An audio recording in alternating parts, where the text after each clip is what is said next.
Hello students, welcome back to Mandeep education academy YouTube channel. तो बच्चों, class 12 physics chapter 2 के lectures को आगे बढ़ाते हैं। कैपेसिटेंस हमारा टॉपिक चल रहा है और उसके अंदर हम लोग पढ़ने वाले हैं आज एक बहुत important topic which is the concept of common potential. क्या है ये, जरा ध्यान से देखो। जैसे हमारे पास एक कैपेसिटर है जिसका कैपेसिटेंस है C1, हमने इसको कर दिया चार्ज और इसकी प्लेट्स के बीच में पोटेंशियल हो गया V1। फिर हमारे पास एक और कैपेसिटर है जिसका कैपेसिटेंस है C2, हमने इसे भी चार्ज कर दिया और इसकी प्लेट्स के बीच में पोटेंशियल हो गया V2, पोटेंशियल डिफरेंस। फिर हमने इन दोनों को आपस में कनेक्ट कर दिया। तो क्या होगा बच्चों, जिस कैपेसिटर का पोटेंशियल ज्यादा है उससे कम पोटेंशियल वाले कैपेसिटर पे चार्ज फ्लो करेगा और तब तक करेगा जब तक दोनों कैपेसिटर्स का पोटेंशियल बराबर नहीं हो जाता। और कैपेसिटर की जगह ये कोई नॉर्मल बॉडीज भी हो सकती हैं कंडक्टिंग, कि ये एक बॉडी ली, इसको मैंने Q1 चार्ज दिया, इसका पोटेंशियल हो गया V1। एक ये दूसरी बॉडी ली, इसको मैंने Q2 चार्ज दिया, इसका पोटेंशियल हो गया V2। और फिर मैंने इन दोनों को आपस में कनेक्ट कर दिया। तो हायर पोटेंशियल वाली बॉडी से लोअर पोटेंशियल वाली बॉडी में चार्ज फ्लो करता है और तब तक फ्लो करता है जब तक दोनों बॉडीज का पोटेंशियल बराबर नहीं हो जाता, ना कि चार्ज। समझ रहे हो? जैसे आपके पास दो कंटेनर्स हैं, एक ये मोटा कंटेनर है और एक हमारे पास ये पतला कंटेनर, ठीक है। और इन दोनों कंटेनर्स में क्या है, इन दोनों कंटेनर्स में सपोज पानी भरा हुआ है, ये इसमें यहां तक वाटर भरा हुआ है और इसमें भी यहां तक वाटर भरा हुआ है। अब अगर आप इनको नीचे से कनेक्ट कर दो, सपोज यहां से तोड़ के हमने यहां पे एक पाइप लगा के इसको कनेक्ट कर दिया, तो इस वाले कंटेनर से उस वाले कंटेनर में पानी जाएगा और तब तक जाएगा जब तक दोनों में वाटर का लेवल सेम नहीं हो जाता, ना कि वाटर की क्वांटिटी सेम नहीं हो जाती। वाटर की क्वांटिटी नहीं डिसाइड करती कि कहां से कहां पानी जाता है, लेवल डिसाइड करता है। जब इन दोनों का लेवल बराबर हो जाएगा, ये यहां तक आ जाएगा लेवल, इसका भी यहां तक आ जाएगा, तो ऑब्वियसली इसमें ज्यादा पानी है क्योंकि ये चौड़ा है, लेकिन फिर वाटर का फ्लो रुक जाएगा।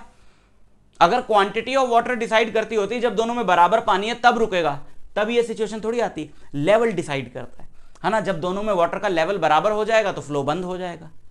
तो इसी तरीके से जब दो डिफरेंट पोटेंशियल्स की बॉडीज को आपस में कनेक्ट किया जाता है तो हायर पोटेंशियल वाली बॉडी से लोअर पोटेंशियल वाली बॉडी में चार्ज फ्लो करता है और तब तक फ्लो करता है जब तक दोनों का पोटेंशियल सेम ना हो जाए, ना कि चार्ज।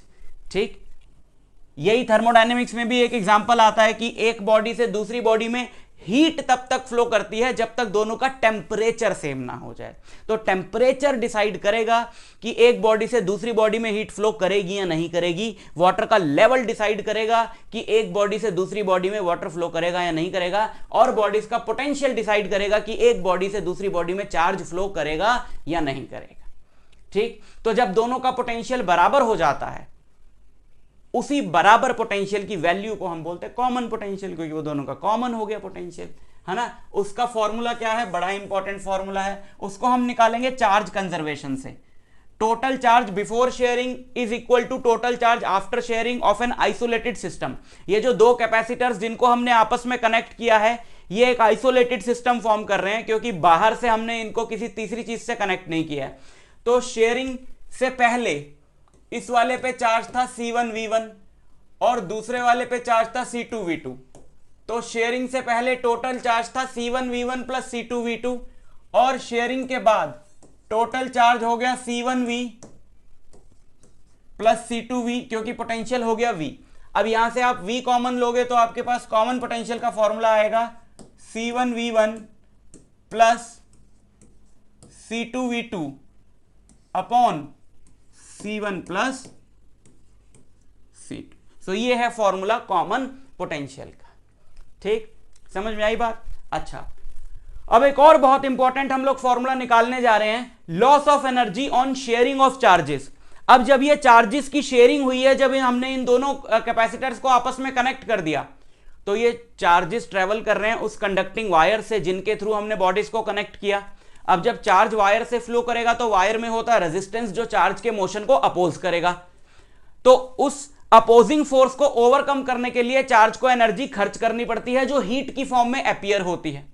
तो जो टोटल एनर्जी स्टोर्ड रहती पहले जब हमने शेयरिंग नहीं करी थी चार्जेस की, वो ज्यादा होती है, और बाद में जब दोनों का पोटेंशियल बराबर हो जाता है, बाद में उस सिचुएशन में अगर हम लोग टोटल एनर्जी निकालें तो वो कम रहती है, क्योंकि शेयरिंग के दौरान कुछ एनर्जी हीट की फॉर्म में लॉस हो जाती है। अब वही लॉस हमने निकालना है। पहली बात तो हम ये शो करें कि शेयरिंग के दौरान एनर्जी लॉस होता है, और वहीं से हमारा फॉर्मूला भी आ जाएगा एनर्जी लॉस का। इनिशियली जो एनर्जी स्टोर्ड थी दोनों में वो थी half C1V1 square plus half C2V2 square, ठीक। और फाइनल एनर्जी जब दोनों का पोटेंशियल सेम हो गया तो half C1V square plus half C2V square हो गया, तो half C1 plus C2 into V square, ये हो गया, ठीक है। तो loss of energy on sharing, loss of energy on sharing is what, initial वाली ज्यादा है, फाइनल कम है, ये हमको पता है, बट हम शो भी करेंगे इसको। तो हम ये निकाल लेते हैं ui minus UF, ui minus UF, initial ज्यादा फाइनल कम है, तो ui माइनस यूएफ से हमारा वो आ जाएगा कि कितनी एनर्जी लॉस हुई है, प्लस साथ में ये प्रूफ भी हो जाएगा क्योंकि कि एनर्जी लॉस होती है शेयरिंग के दौरान। कैसे कि ui माइनस यूएफ एक ऐसी क्वांटिटी आने वाली है, एक ऐसी टर्म आने वाली है जो नेगेटिव कभी हो ही नहीं सकती। अभी मैं दिखाता हूं आपको। तो u1 माइनस यूएफ करने से एक पॉजिटिव चीज आ रही है, तो ऑब्वियसली ui बड़ा है और uf छोटा, तो इससे प्रूव हो जाता है कि there is always some loss in energy during sharing of charges. कैसे, देखो delta u that is energy loss is ui minus uf which is half C1V1 square plus half C2V2 square minus half C1 plus C2, V square common आ गया ना, V square common आ गया था, और V की ये value डाल दो, इसका स्क्वायर हो जाएगा, तो C1V1 plus C2V2 upon C1 plus C2, नीचे भी स्क्वायर ऊपर भी स्क्वायर, इस वाली ब्रैकेट की जरूरत नहीं है, ठीक। अच्छा, so delta U equal to half common आ गया C1V1 square plus C2V2 square minus एक C1 प्लस C2 से एक C1 प्लस C2 कट गया, उस स्क्वायर को खोल दो, a square plus b square plus 2ab,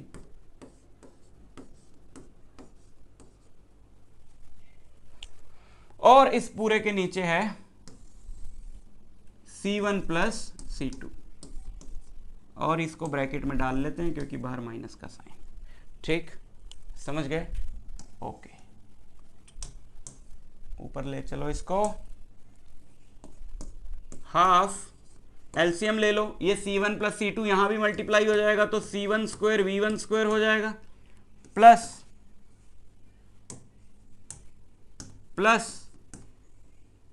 C1 C2 V1 square plus C1 C2 V2 square plus C2 square V2 square minus, ये bracket खोल दो, C1 square V1 square minus C2 square V2 square minus 2 C1 C2 V1 V2 whole divided by C1 plus C2, ठीक। अच्छा, कुछ cut रहा है तो काट दो, ये कट गया और ये भी कट गया, और जो टर्म्स बची, एक तो ये टर्म बची, एक ये टर्म बची और एक ये टर्म बची, जो टर्म्स बची उसमें से C1 C2 कॉमन ले लो, तो यहां पे बचेगा हाफ C1 C2 और यहां अंदर क्या बचेगा, V1 square plus V2 square minus 2 V1 V2 upon C1 plus C2।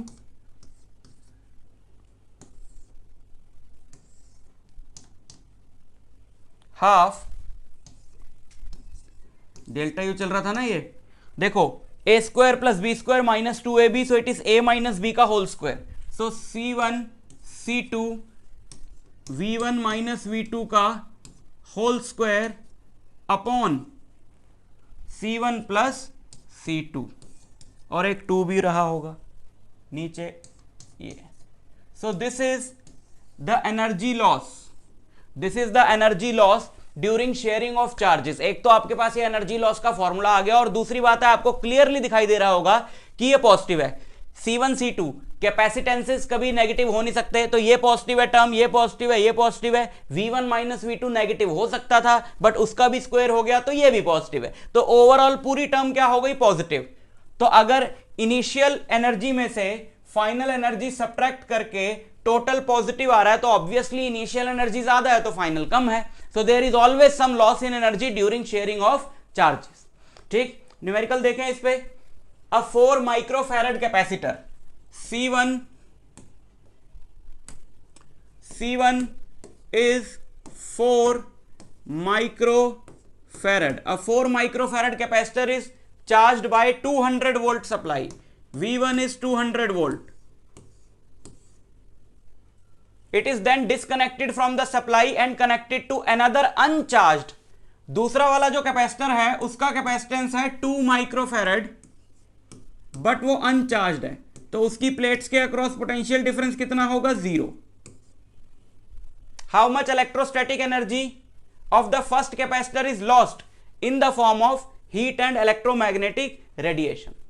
तो कितनी एनर्जी लॉस हुई in the form of heat, तो बता दिया सर। ये इलेक्ट्रोमैग्नेटिक रेडिएशन क्या है बच्चों, इसके बारे में हम बाद में पढ़ेंगे, EM वेव्स चैप्टर आएगा। ये कैपेसिटर की अरेंजमेंट यूज होती है इलेक्ट्रोमैग्नेटिक वेव्स इमिट करवाने के लिए, तो वो बाद की बात है। तो वो भी एक तरीका है जिससे एनर्जी लॉस हो रही है। अगर इससे इलेक्ट्रोमैग्नेटिक वेव्स निकल रही हैं वो भी एनर्जी है, तो वो एनर्जी कहां से आ रही है, जो कैपेसिटर में एनर्जी स्टोर्ड है वहां से आ रही है ना। सो अब आप निकाल लो कि energy lost in the form of heat, सीधा आप अपना फॉर्मूला लगा के। तो फॉर्मूला अपना क्या था, half C1 C2 micro into micro 10 की power minus 12, half C1 C2 upon C1 plus C2, ये माइक्रो है तो इसमें से 10 की पावर माइनस 6 कॉमन आ जाएगा, इंटू V1 माइनस V2 का square. So this is the energy loss, जो कि क्या आएगा, ये आएगा हमारा 4 इंटू 2 8, 2 से कटा 8 तो ऊपर बचेगा 4 बाय 6, 4 बाय 6 इज 2/3, तो इस पूरे को सॉल्व करके आ गया 2/3 इंटू 10 की पावर माइनस 6 इंटू 200 का स्क्वायर इज 4 और 100 का स्क्वायर इज 10 की power 4। So finally energy loss is 8/3 into 10 की पावर माइनस 2 जूल। ठीक, समझ में आया। तो डायरेक्ट फॉर्मूला लगा के आप निकाल सकते हो और कर लेना। इसके क्वेश्चंस SL में मिल जाएंगे, प्रदीप में मिल जाएंगे, मैं भी आपको मिल जाऊंगा अगले लेक्चर में। तब तक के लिए ऑल द वेरी बेस्ट।